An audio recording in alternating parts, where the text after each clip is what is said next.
You know Mantis legends? How it all started? It was fighting off this blackbird. Although it was only a tenth of the bird's size, it was a very valiant insect.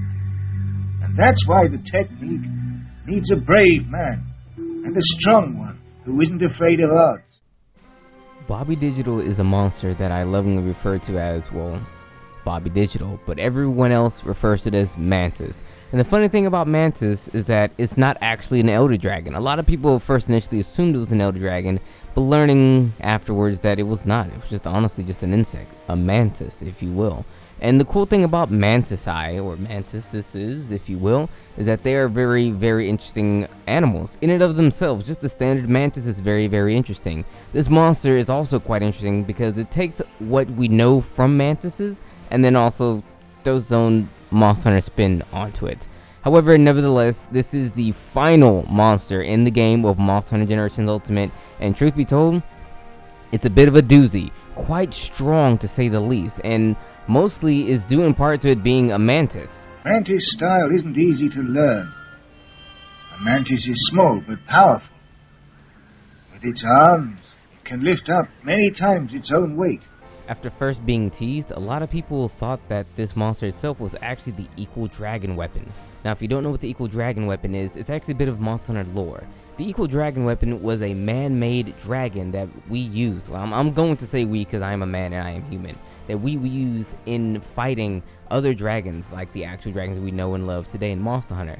In a fight wherein which we are fighting dragons, it's actually a pretty nice thing to have the power of a dragon to combat these same dragons. Now, unfortunately, that is not the case. This monster is not the Equal Dragon weapon, but lovingly, we all refer to it as such in the beginning. Regardless though, this is Bobby Digital, i.e. Mantis. So next, let's talk about what it takes to actually fight Bobby Digital, i.e. Mantis, and win. Technique depends mainly on arm and finger strength. Once you've that, then the next step is to learn how to pierce stone. Well, you might as well start practicing now. So, first and foremost, we're going to talk about the weak spots. The weak spots hidden in the head. It is a bug. I forgot what they call it. It becomes an N, but you hit them in the head. They don't really have a whole lot of other actual body parts to actually hit to do great amounts of damage. But hit it in the head while you have the absolute chance to do so. Excuse me. Now, the elements you're going to be wanting, believe it or not, thunder and water. But truth be told, you might want to bring water. I'm going to tell you why. Water has a bit more of an attack boost when it comes to fighting Bobby Digital when he goes full-on mecha. The weak spots you actually hit when he's in the mecha form, the elemental resistances actually change slightly, and water gets the slight bump in that regard. Granted though, thunder over water normally isn't too big, so you're not losing lots of damage if you actually swap over to water as opposed to that of thunder.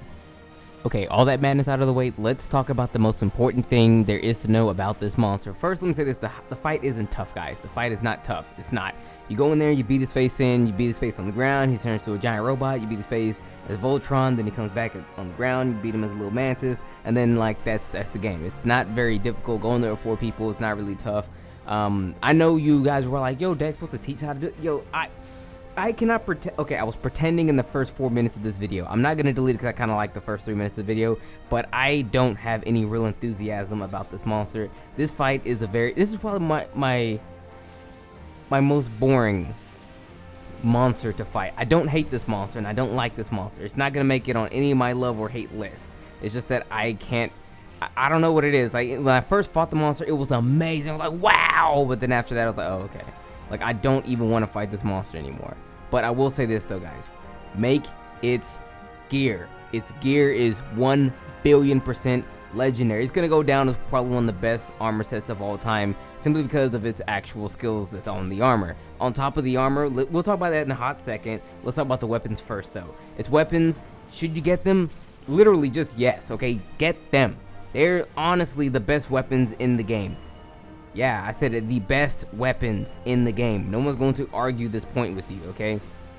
The only people who will argue this point is people who are absolutely grinding as hard as their face can get to the meta. When you have a weapon that has, like, let's say above average attack for endgame and has natural purple sharpness, has 3 slots, and gives plus 60 to defense, That's pretty godlike. You could put that on any set and be very, very nice with it. Natural purple, that's actually a good chunk of the purple. If you get Sharpness +2, you get even more purple.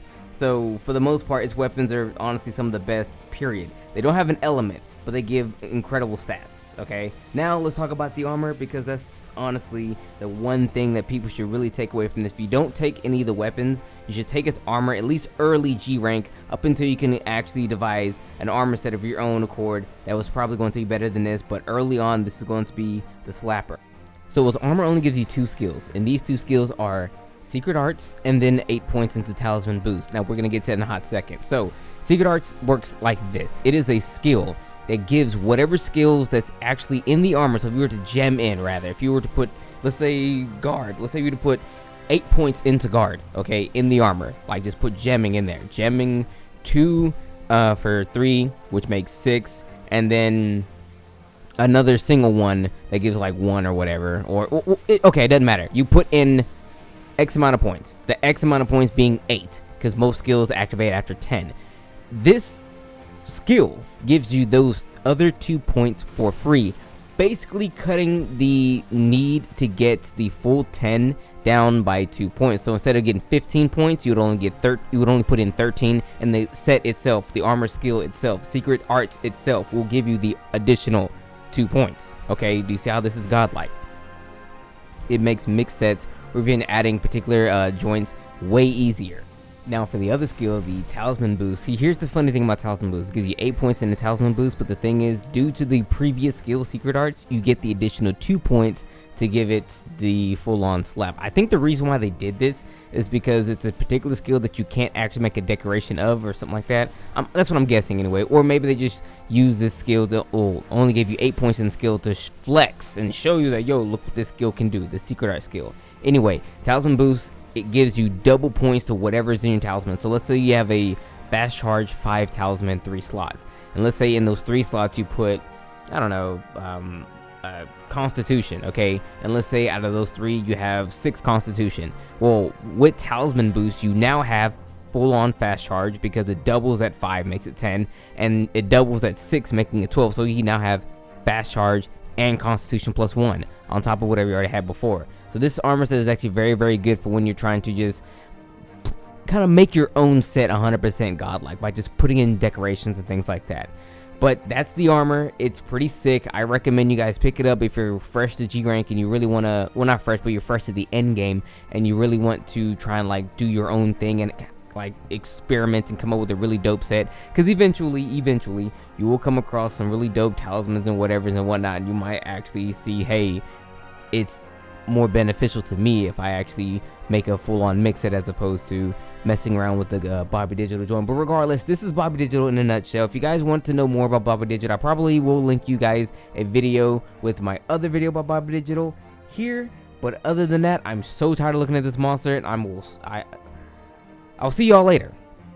Take care. Peace out. It's been your boy.